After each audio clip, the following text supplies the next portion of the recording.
Megawati mengaku MK dialah yang membuatnya kena sekakmat warga. Kita dengarkan pendapat warga. Ya saya yang mendirikan loh. MK itu ya saya yang mendirikan loh. Sepurone Bu Mega, sepurone. Tadi Ibu sempat ngeklaim bahwa Mahkamah Konstitusi Republik Indonesia itu adalah Ibu yang mendirikan. Coba betulkan saya kalau saya salah ya Bu. Tapi seingat saya, Mahkamah Konstitusi Republik Indonesia itu didirikan dengan adanya kesepakatan bersama antara DPR dan Presiden yang menjabat pada saat itu dengan adanya Undang-Undang Nomor 24 tahun 2003. Kayaknya nggak fair ya kalau diklaim hanya satu pihak, karena itu adalah hasil kerja bersama. Nah, itu deh. Tadi juga ada sempat bahas tuh masalah gampang-gampang, MK itu harus hati-hati, ring 1 istana. Saya kok jadi flashback ya Bu, bahwa dulu MK pernah merubah syarat daripada calon presiden, di mana yang dirubah adalah syarat pendidikan minimalnya, di mana pada saat itu sebenarnya syarat pendidikan minimal daripada seorang calon presiden wakil presiden adalah strata 1 atau sarjana. Dirubah tuh Bu jadi SMA. Terus itu gimana ya Bu? Itu harus dipertanyakan nggak sih? Apa berhubungan dengan ring 1 istana? Dan saya ingin sedikit membahas tentang apa yang Ibu sampaikan di waktu yang bersamaan, di mana Ibu menyampaikan tentang pendirian Mahkamah Konstitusi ini, di mana Ibu bicara masalah demokrasi yang dicurangin, bla bla bla bla bla, atas pilihan rakyat. Saya cuma mau tanya sama Ibu, dulu Bu ada presiden yang dipilih oleh MPR DPR karena berhasil melengsarkan presiden yang berkuasa sebelumnya. Terus itu gimana ya Bu? Saya jadi wonder. Bukankah itu bukan suatu hal yang bisa dikatakan sebuah demokrasi? Apalagi bukan pilihan rakyat tuh presidennya. Ya setidaknya tadi kan sempat disinggung yang disuruh insaf-insaf itu masih pilihan rakyat sih Bu. 2 kali dipilih rakyat puas akan hasil kerjanya si bapak yang disuruh insaf itu. Dibandingkan presiden yang udah nggak dipilih rakyat, malah jual pulau, jual Indosat, banyak yang komplain. Itu gimana ya? Ya udahlah Bu ya, masa lalu. Sekarang kita hadapin aja masa depan, kita menatap masa depan, jangan membiarkan rasa sakit hati menguasai, tapi biarkan rasa sakit hati itu kita jadikan sebuah pembuktian bahwa kita lebih baik daripada orang yang menjadi lawan kita.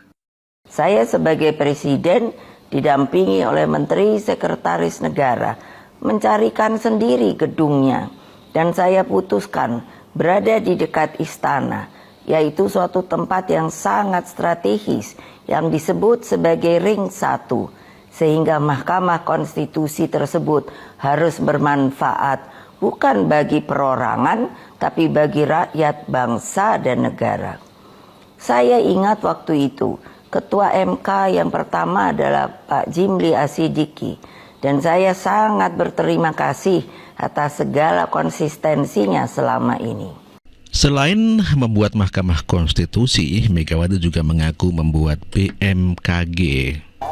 Yang membuat BMKG, BNPB bukan bermaksud untuk menguntungkan diri, BNN, KPK, masih banyak lagi dan lain sebagainya. Selain membuat KPK, MK, BMKG, dan juga Megawati membuat Presiden Joko Widodo selama 2 periode. Dan dia mengatakan tanpa Megawati, tanpa PDIP, kasihan deh. Pak Jokowi itu udah ngono lho, mentang-mentang. Lah iya, padahal Pak Jokowi kalau nggak ada PDI Perjuangan juga, aduh kasihan dah.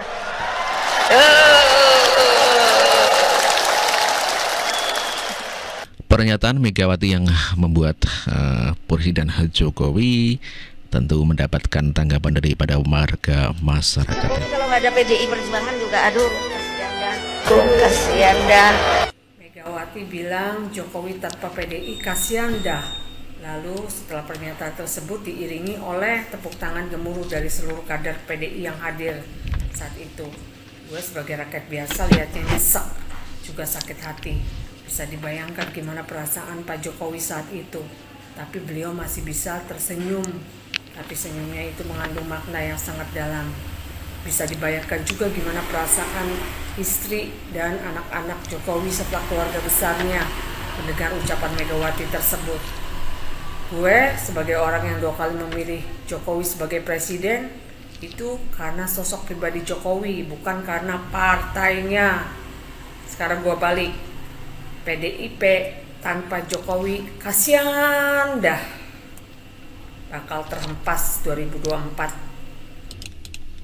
Pak Jokowi kalau nggak ada PDI Perjuangan juga aduh kasihan dah. Ya lu juga kalau bukan karena nama besar mendiang bapakmu, palingan sekarang sedang menikmati masa-masa tua, masa-masa pensiunan. Dan ini juga loh, Pak Jokowi kalau bukan karena PDIP tidak akan jadi presiden. Oke, benar, itu karena legal formal seperti yang dikatakannya itu, ya betul 100%. Cuman ini juga harus diperhatikan, kalau PDIP dulu tidak mengusung Jokowi, PDIP tidak akan sebesar sekarang, elektabilitasnya tidak akan sebesar sekarang, karena Pak Jokowi lah elektabilitas PDIP juga ikut terangkat. Begitu. Ngono lho, mentang-mentang. Lah iya. Sumpah sih, iki parah banget kok bisa-bisanya menyinggung Pak Jokowi di depan halayak umum. Aku bener-bener gak habis pikir sebelumnya kok bisa Bu Mega melakukan itu di depan orang banyak. Bener-bener literally di depan orang banyak dan juga komplotan-komplotan para partai politik PDIP. Bu Mega, orang Indonesia memilih Pak Jokowi karena integritasnya, karena keamanahannya, kejujurannya, dan emang kerendahan hatinya. Lagian Bu ya, kalau seumpama sampean bukan anak dari presiden nomor 1, ya gak jamin juga sih sama jadi ketua partai politik PDIP. Setelah sebelumnya menyatakan Presiden Joko Widodo tidak lagi menjadi bagian dari PDI Perjuangan, Ketua Badan Kehormatan DPP PDI Perjuangan Komarudin Watubun menjelaskan Presiden Joko Widodo tidak diberhentikan atau tidak dipecat dari PDI Perjuangan. Adapun alasan PDI Perjuangan tidak memecat atau memberhentikan Presiden Jokowi dari status keanggotaan partai karena Joko Widodo dianggap sebagai kader PDI Perjuangan yang sudah mencapai tingkat tertinggi dengan menjabat sebagai Presiden Republik Indonesia. Oleh karena itu, tidak dilakukan pemecatan atau pemberhentian kepada Presiden Joko Widodo. Menurut Watubun, penjelasan itu disampaikan karena banyak kader PDI Perjuangan yang bertanya mengapa mendapat perlakuan berbeda meski sama-sama tidak tegak lurus pada partai dalam konteks pemilihan Presiden Republik Indonesia tahun 2024. Banyak pertanyaan mengapa anggota biasa kalau mendukung calon yang bukan dari PDI Perjuangan langsung diberi peringatan bahkan dipecat. Komarudin menyatakan hal itu bukan untuk diskriminasi, tapi pemberlakuan yang sedikit berbeda kepada Presiden Joko Widodo. Ketika ditanya lebih lanjut kenapa mendapat perlakuan yang berbeda, Watubun menjelaskan Pak Jokowi itu adalah kader yang sudah mencapai tingkat tertinggi. Tentu dari situ kita juga menjaga etika dan kehormatan beliau. Bagaimana menurut pendapat kalian? Pak Jokowi itu ngono lho, mentang-mentang. Lah iya, padahal Pak Jokowi kalau nggak ada PDI Perjuangan juga aduh kasihan dah. Nah, ini teman-teman contoh merosting presiden tanpa dipenjara. Pasti aman dong, iya kan? Nah gini caranya. Wah, pasti aman karena pasal ini tidak sesuai. Aman ini pasti aman kan ya? Aman dong, aman lah, aman bu, tenang aja.